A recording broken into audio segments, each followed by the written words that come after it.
Hey guys, so we're going to go ahead and talk about what was announced sort of in Dokkan Now Volume 5. Not much, honestly, to go through here, but we will go through it nonetheless. It's okay. So obviously it's only 8 minutes long, which is not super long, so it's not really a lot to talk about. He just talks about the upcoming events that are coming to the game. So we obviously have the easy area for Giru.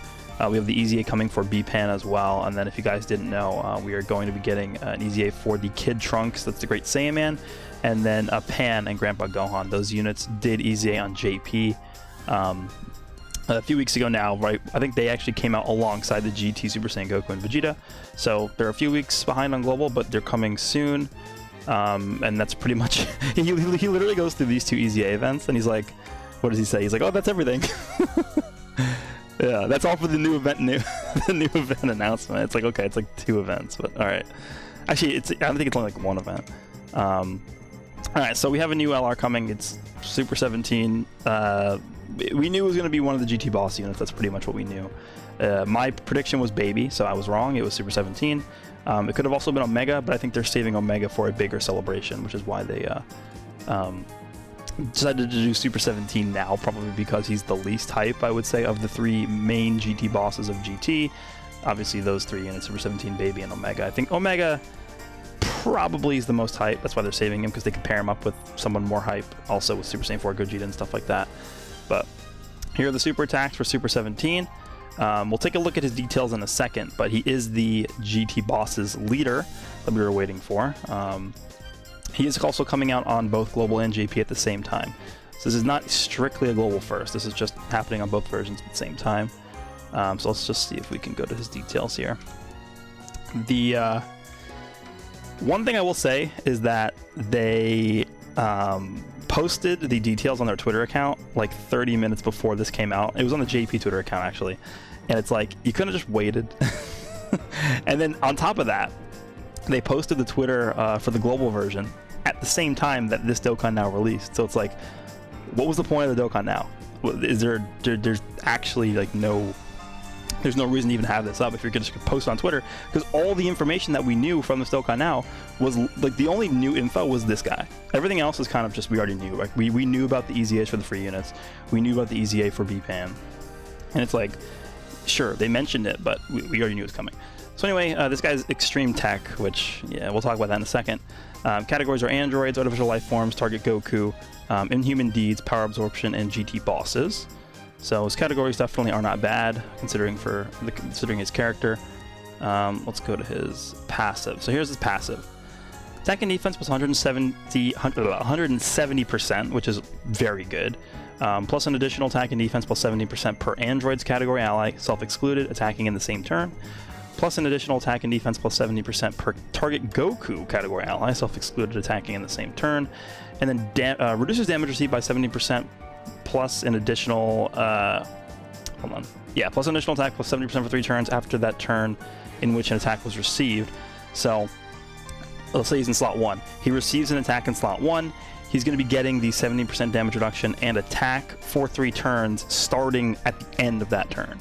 So it's a little bit of a weird way that interacts with how the game works. But then he also has a high chance of Ki +1 with each attack received at +7. Don't really understand why they just didn't make it a guaranteed Ki +1 with each attack received. That high chance is a little bit strange there, but all right. So there's his passive. He's obviously going to be super strong. I don't particularly like the way that they designed this, just because of the fact that if you want him to be a GT boss's leader, they should have made one of these, you know, instead of making it target Goku, why didn't they just make it GT bosses? I don't know. It's also kind of boring, right? I mean, it's just like, he gets a lot of numbers. I don't know. All right, let's keep going here. They don't actually show everything. Oh, no, they do. Okay, they show the leader skill. So leader skill is GT bosses or androids, category Ki +4, and HP attack and defense plus 150%, which is okay. I mean, Ki +4 is definitely nice, but GT bosses is a category that is like, it's actually like 5 characters or something. It's like very small. It's more than 5 characters, but it's like obviously the 3 main GT bosses, Baby, Super 17, and Omega, are the 3 main characters that you're going to run on that team. There's like 3 GT bosses, right?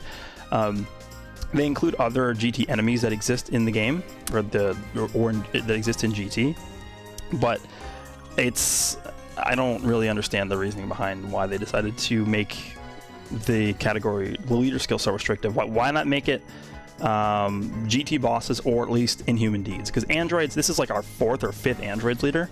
They could have made this guy the first Inhuman Deeds leader. They could have made him another Target Goku leader. Either of those would have been ideal. They could have made this one 70%. Honestly, I would have been okay with them just doing GT bosses alone and then having this be 170 key 4. That would have been okay with me. But the other thing that I want to point out about this guy is the fact that he is not going to work well with the GT bosses team. I don't know if they actually show his links or not. Let's see. Oh yeah, his super attack effect. I'm actually going to try and pull up his Twitter details because it's much easier to see it that way. But his super attack effects are also not very good. Like his raises attack for 1 turn is okay. Great lowers defense, and then his 18 key is literally just greatly lowers defense. I mean, at this point, they have to understand that lowering defense doesn't really mean anything, right? I don't know. You guys can let me know what you think about this. I'm going to actually pull up the Twitter and then drag it over here in a second so that we can see it just more easily here. So here we go. Let's drag this over here. Okay, so here we go. This is him. His stats are pretty good, I would say, actually. His attack is going to be above 20,000. His defense is going to be hovering around 15,000, which is really good. 15,000 defense is very good. So he's going to have, you know, he's going to enter the battlefield and he's going to have like 500 trillion attack and defense, right? That's the type of unit he is. Taking a look at his links: Android Assault, Fear and Faith, Fuse Fighter, Nightmare, GT, Fierce Battle, Legendary Power. Obviously GT is going to be good for the team because every unit has that. Fear and Faith is okay. Nightmare, some units have that, some units don't. Fierce Battle's okay. Legendary Power is okay. So the links aren't fantastic. The one big omission, obviously, is Big Bad Bosses is not here. Would have loved to see him at Big Bad Bosses because it means he would work a lot better with his team. Every other GT boss's main rotation unit, I suspect, is going to have Big Bad Bosses. So him not having that and being the leader of the team is going to hurt the team. He has no synergy with the team in his passive, and his active skill. Let's take a look at his active skill too. I forgot to mention this. So Electro Eclipse Bomb is the active skill. The conditions can be activated after the character receives attack 7 or more times in battle. Once only. That's pretty bad. If you guys have used LR Jiren, if you guys have used Super Saiyan 4 Gogeta, you'll have an idea of how long it takes to get this active. This active skill, by the way, is designed for a character that wants to be ran in slot 1, where there's 2 separate slots where they can be getting attacked, just so that they can get this off more easily, right? But I feel like this guy's not even going to work well as a turn 1 or a slot 1 unit, just because of the fact that he doesn't have Big Bad Bosses. He's not going to be linking up as well as other units are with other characters on GT bosses. I mean, this is fine on like the Android team. He's going to work really well with someone like Android 13 or I guess like even Android 21 he worked well with, who has Big Bad Bosses, which is another issue there too. But it's just a mess. Like, this guy was not designed well, I don't think. In my opinion, they should have given him Big Bad Bosses. They should have made one of these categories in his passive, like instead of Target Goku or something, make this GT bosses, make his leader skill key 4 170 across the board of GT bosses, and then maybe like his secondary leader skill would be to Extreme Tech. And then for the active skill, make this like 4 or 5 hits. Cause ultimate damage to enemy and lowers attack and defense by 70% for 1 turn. Fine, whatever. Super attack effects suck. His categories are okay. And that's pretty much it. That's all we have here for Super 17. Again, he's going to be good. Don't think I'm saying he's not going to be good.